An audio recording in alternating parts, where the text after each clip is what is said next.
Hola, buenos días.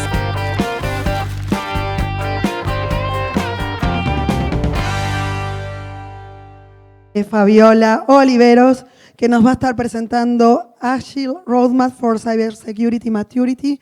Aprovechenla, es una genia, tiene algo hermoso por contar, así que los dejo con ella, disfrútenla.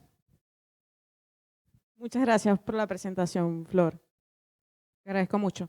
Le agradezco principalmente a todos los que se sumaron y al Blue Space por la invitación y por el espacio. Bueno, mi nombre es, como bien lo mencionó Flores, es Fabiola Oliveros. Hace 10 años, un poco más, trabajo en ciberseguridad. Los últimos años trabajando con un equipo de producto e innovación, donde nos dedicamos al desarrollo y diseño de soluciones de ciberseguridad para clientes, ¿sí? En ese contexto de trabajo, donde trabajamos desarrollando y diseñando, justamente utilizamos metodologías ágiles y es justamente lo que, digamos, quise como combinar, darle ese enfoque y traerle una propuesta de un roadmap, hablarle un poquito de las herramientas. Nosotros para diseñar soluciones, primero tenemos que entender, digamos, las necesidades y el contexto actual al que nos enfrentamos, ¿no? Para poder saber cómo vamos a solucionarles esas problemáticas a las organizaciones. Por eso que hoy me gustaría darle un poquito de contexto sobre el panorama actual que conocemos. Le voy a dar como ese pantallazo rápido para poder después explicarle ese enfoque y cómo podemos abordarlo desde una herramienta ágil o desde una metodología ágil, ¿sí? Si hablamos del contexto actual de las amenazas, traje algunas, digamos hay un mundo completo de amenazas de ciberseguridad. Vamos a hablar, bueno, de ransomware más conocido, ese malware malicioso que termina encriptando nuestros archivos, que normalmente pide un rescate, descargado el payload malicioso dentro de un sistema, el cifrado puede ocurrir en minutos, ¿sí? Lo mismo la propagación. Lo mismo pensamos también en todo lo que es software malicioso, que muchas veces los usuarios, por tener desconocimiento, terminan haciendo una descarga de software malicioso que puede acarrear en un ransomware o a cualquier otro tipo de malware que afecte al sistema y a la infraestructura, causando un impacto también puede ser muy rápido, ¿sí? Lo mismo ocurre con las amenazas de día cero, donde ni el mismo desarrollador o fabricante conoce que existe esa vulnerabilidad, desarrollado el exploit, puede causar un impacto a una organización también en minutos. En este mismo panorama también nos encontramos con los ataques de negación de servicio. Hay ataques de negación de servicio que ocurren en ráfagas, es decir, de forma masiva y en periodos muy cortos de tiempo, causando un impacto importante también en una organización. Después nos vamos un poquito más adelante y hablamos de esos ataques polifórmicos, donde justamente más que rápido lo que hacen es que pueden adaptarse para poder evadir soluciones de ciberseguridad, ¿sí? Como un EDR, como un Next Generation Firewall, ¿sí? Entonces la naturaleza aquí misma es esa adaptación para poder evadirse. Y después un poco más conocidos, esas campañas de phishing, ¿ok? Que nos llegan por mail haciendo pasarse por una entidad válida para hacer una captura de información sensible como credenciales, tarjetas de créditos, ¿ok? Y luego poder comprometer un sistema. Si nos vamos un poquito más adelante, ¿sí? Y hablamos un poquito más de amenazas avanzadas, ya empezamos a hablar de esa automatización de adversarios, donde los ciberdelincuentes empiezan a utilizar scripts o bots, ¿sí? Para hacer ataques, digamos, más masivos. Gracias a esa naturaleza de la automatización, se puede lograr hacer ataques muy rápidos y de forma masiva, ¿sí? Y estos mucho más avanzados, ya empezamos a hablar de ciberataques cuánticos, gracias al desarrollo de las computadoras cuánticas, ¿sí? Donde ya se avanza en grandes pasos, capaz en un futuro no muy cercano, ya se empieza a utilizar computadoras cuánticas para descifrar algoritmos que hoy queremos seguros, ¿ok? ¿Por qué les di el panorama? Porque en un panorama tan rápido y con una naturaleza tan cambiante, muchas veces se necesita un enfoque o abordarlo con algunos valores que nos ofrecen las metodologías ágiles. Necesitamos respuestas rápidas, porque ante un incidente necesitamos justamente acotar esos tiempos de detección, ¿ok? Ayer escuchaba en una charla donde se hablaba que los tiempos de detección promedio dentro de una organización son de 200 días. También se habla que los tiempos de recuperación promedio de una organización frente a un incidente es de 70 días, ¿ok? Entonces, lo que debemos buscar es justamente acortar ese MTTD y ese MTTR. Hablamos de adaptabilidad porque necesitamos adaptarnos rápidamente a este panorama cambiante. Acá lo que me trae es esos ataques que justamente se adaptan para evadir sistemas. Hablamos de proactividad, ¿ok? Porque el trabajo en equipo, junto con la colaboración entre las diferentes áreas, entre equipos multidisciplinarios de diferentes disciplinas, tenemos que crear células, en algunas metodologías se le llama tribus, por ejemplo, que nos permitan responder a la naturaleza del panorama actual, ¿sí? Lo mismo ocurre con la automatización, para poder abordar esos ataques que ocurren de forma masiva, empezar a utilizar herramientas que permitan automatizar y poder responder a esto que conversábamos antes. Y por supuesto, priorización. Entender qué vulnerabilidades críticas tengo que responder, entender qué representan riesgos más altos para mi organización y poder responder a ese panorama, como bien le decía, ¿no? Yo, además de hablarles de esas metodologías ágiles, como dice el título, poder establecer un roadmap de mejora de nivel de madurez. A mí me gusta siempre trabajar en base a un framework, ¿ok? Hoy yo traje el modelo de madurez de capacidades de ciberseguridad de una organización, que nos permite establecer un marco de trabajo, ¿ok? Donde yo pueda decir, hoy mi organización se encuentra con ciertos niveles de madurez. Este modelo es un modelo conocido y fue establecido por el Departamento de Seguridad de Estados Unidos en concordancia con el Departamento de Energía, ¿sí? Y otras empresas del sector, donde ellos sugieren que una organización puede establecer procesos, procedimientos y tecnologías para la mejora de ese nivel de madurez. Y ellos hablan de 10 dominios, que ahora lo vamos a ver, y dentro de esos dominios aproximadamente 356 prácticas, ¿sí? Que establecidas en una organización y trabajándola y mejorando los niveles de madurez, esa organización puede responder de una forma más efectiva a un ataque y no estar tan expuesto, ¿no? Yo traje la analogía del castillo, que es muy común en ciberseguridad, pero sirve para como dar un contexto a estos dominios. Dentro de esos 10 dominios que les mencionaba, hay un dominio de asset y cambios de configuración que establece prácticas para poder tener visibilidad, ¿ok?, sobre los assets más importantes de una organización, sobre tener buenas prácticas de configuración de nuestras herramientas, ¿sí? Muchas veces las organizaciones, aunque cuentan con tecnologías, no están correctamente configuradas. Ayer lo veíamos en un demo, en que presentaban una demo de un servicio completo de SOC, un servicio completo de MSSP. Sin embargo, en ese escenario, el ciberatacante lograba acceder a la organización y esto era debido a la incorrecta configuración de la solución de DDR, a la correcta configuración de la solución de Next Generation Firewall. En nuestro castillo, este dominio representaría esas murallas, ¿sí?, que tienen una visibilidad completa a tanto los puntos internos como los puntos externos del castillo. Hablamos de que las organizaciones tienen que tener muy claro, ¿sí?, las amenazas a las que se enfrentan, tienen que tener visibilidad, tienen que tener procesos de vulnerability management, es decir, entender a qué vulnerabilidades tienen sus sistemas, tener todo un procedimiento de gestión de parches, ¿ok? Y eso es de suma importancia para la infraestructura en sí misma.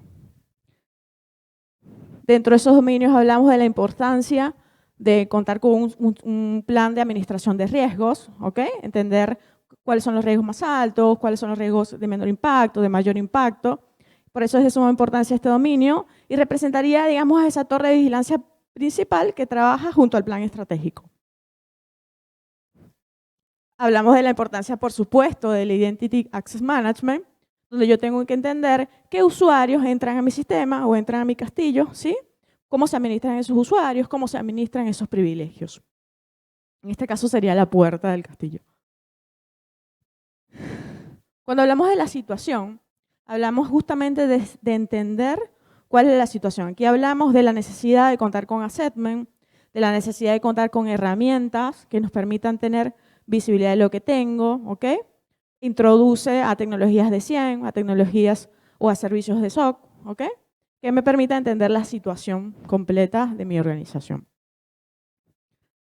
El otro dominio, por supuesto, relevante es la necesidad de contar con un plan, ¿sí? O sistemas o equipos que me permitan hacer una respuesta correcta a un incidente de ciberseguridad, ¿ok?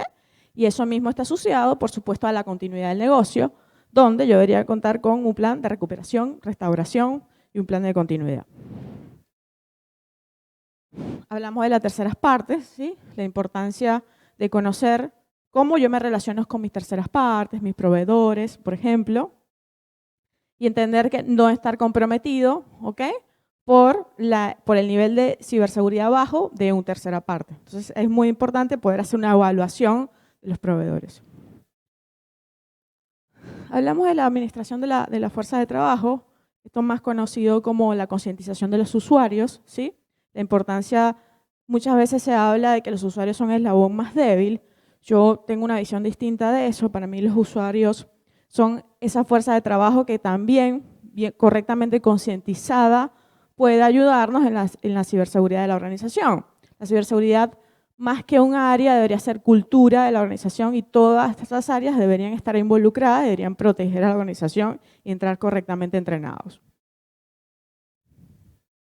Hablamos de la arquitectura de ciberseguridad, empezamos a hablar de las prácticas asociadas al perímetro, Next Generation Firewall, empezamos a hablar de las necesidades de una arquitectura robusta, ¿sí? Redundancia, la parte de routing, switching, es decir, todo lo que es la arquitectura de ciberseguridad relacionada, ¿no?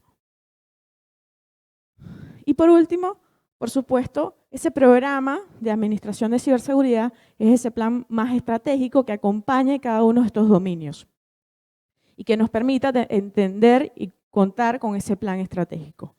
Ahora, hablamos de un montón de dominios, yo di un repaso rápido por 10 dominios, pero también le hablaba que cada uno de estos dominios tiene un montón de prácticas asociadas.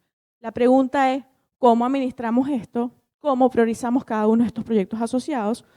Hay una realidad, la ciberseguridad tiene una escasez de talento importante, las organizaciones no tienen todos los recursos necesarios para poder implementar cada una de estas prácticas, cada uno de nuestros proyectos.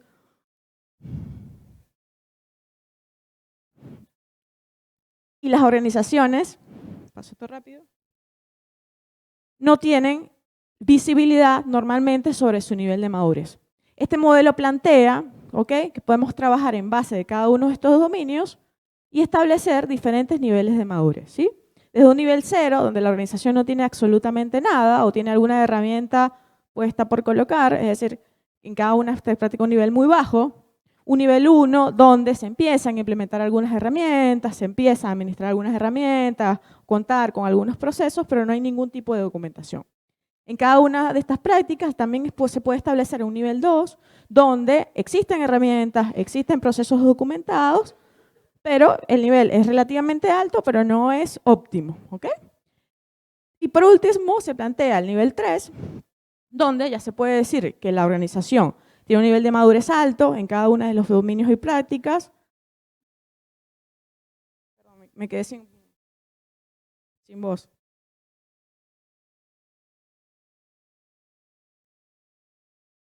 Y en el nivel 3 ya empezamos a ver procesos correctamente documentados, empezamos a ver ya procesos de mejora continua, es decir, no solo tengo las herramientas, no solamente tengo los procesos, sino que estoy en procesos de iteración, ¿sí?, de procesos de retrospectiva y empiezo a hacer mejores continuas, tanto en mi herramienta como en mis procesos, como la ciberseguridad misma de toda la organización.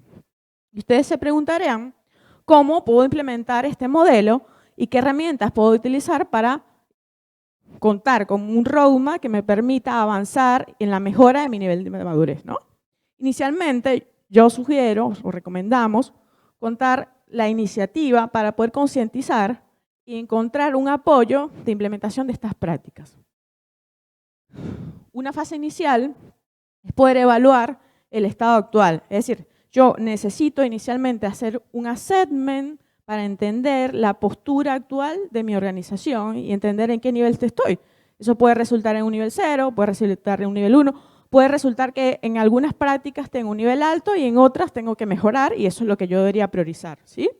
Esto, por supuesto, entendiendo el modelo de negocios, entendiendo qué prioriza el negocio, entendiendo un montón de elementos alrededor.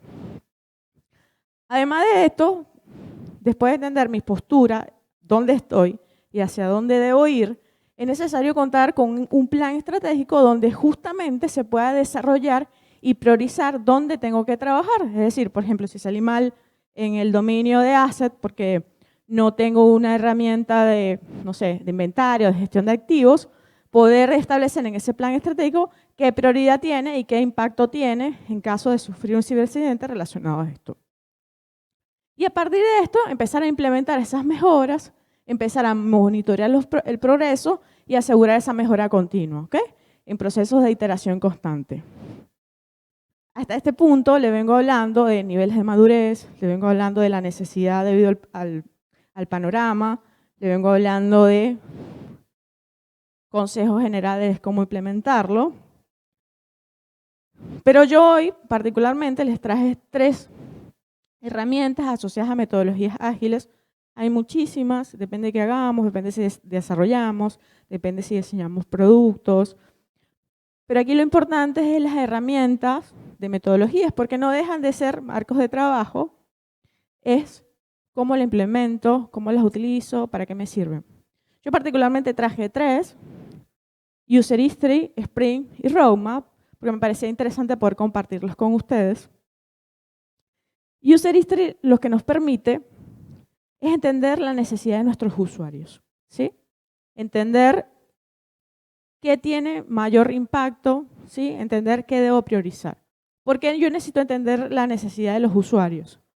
Porque básicamente en un programa de concientización de ciberseguridad, y pongo el ejemplo, una campaña de concientización para el área de administración no es lo mismo que una campaña de concientización para un equipo de TI. Y hablo del contenido, ¿sí? El nivel de dificultad que yo voy a hacer en una simulación de phishing, por ejemplo, ¿sí? Entonces hay necesidades distintas. No es lo mismo un perfil de navegación para un equipo de marketing que un perfil de navegación para un equipo, no sé, de desarrollo, ¿sí? Por poner un ejemplo más, ¿ok? Entonces, el User History lo que me permite es entender las necesidades de configuración según el equipo de trabajo, ¿sí? Puede ser aplicado a otro tipo de cosas, yo les traje ese ejemplo. La otra herramienta es el sprint. Los sprints lo que nos permite es organizarnos en periodos cortos y priorizar tareas en ese periodo de tiempo. Por ejemplo, dentro de mi dominio yo puedo decir que mi, no sé, política de seguridad no está correctamente documentada, ¿sí? Yo puedo establecer en un sprint, en un periodo de tiempo, que puede ir de 3 a 4 semanas, o puedo establecerlo y decir, bueno, yo priorizo trabajar en la mejora de la política y procedimientos de la empresa, ¿ok? Esto viéndolo como puntos de vista individuales o como herramientas. El sprint o el ciclo de sprint lo que me permite es establecer prioridades dentro de un periodo de trabajo, ¿ok? Y eso va a ir alineado, por supuesto, con el roadmap de mejora, ¿sí? Ese roadmap de agilidad, donde yo lo que establezco son proyectos y establezco un nivel de madurez inicial. Yo puedo decir, un ejemplo, en enero de 2023 mi nivel de madurez es 1, ¿sí? Y yo espero que a fin de año mi nivel de madurez, no sé, sea 2 o sí. ¿Qué tengo que hacer para lograr la mejora en ese nivel de madurez y qué prácticas están asociadas a la mejora de ese nivel de madurez, ¿sí? Entonces yo puedo establecer en un roadmap completo, esto es solo un ejemplo, diferentes proyectos y qué necesito en un periodo determinado para cumplir con ese proyecto, ¿sí? Es combinar la proyección de tareas, es decir, contar con una hoja de ruta a seguir para entender qué tareas que yo tengo que establecer en periodos determinados hasta llegar a un objetivo final, ¿ok? Y ese roadmap, ¿sí? Puede ser actualizado año a año. Hay un punto que yo aclaro, esto se utiliza mucho en desarrollo de productos o desarrollo, yo particularmente trabajo con portafolios de ciberseguridad y establecemos un roadmap de lanzamiento de productos cada año. Y es que el roadmap no es que está escrito en piedra, que no es flexible, que no se mueve más, esto es así y punto, La realidad es que, al igual que en un viaje, por ejemplo, pueden ocurrir cosas. Se me puede romper una rueda, me puedo perder, el GPS me puede dejar de funcionar, ¿ok? Entonces, es flexible ante ciertas situaciones. La importancia de esto es tener justamente un camino a seguir y poder organizarnos y poder elevando el nivel de madurez de la organización. Esta misma metodología puede ser utilizada en nuestra vida diaria cuando queremos lograr objetivos específicos a fin de año, ahorrar, por ejemplo. Pero sí puede utilizar estas herramientas. Yo espero que esto les haya aportado, que se lleven aunque sea la curiosidad de profundizar un poquito en metodologías ágiles y combinarla justamente con la ciberseguridad, ¿sí? Contar con metodologías de trabajo. A veces nos embotamos de tarea, ¿ok? Pero esto puede ir desde un proyecto estratégico muy grande hasta aplicarlo en la mejora de configuración de una herramienta muy simple, ¿sí? No sé si hay alguna pregunta y si no, muchísimas gracias por sumarse a la charla. Les agradezco todo el tiempo.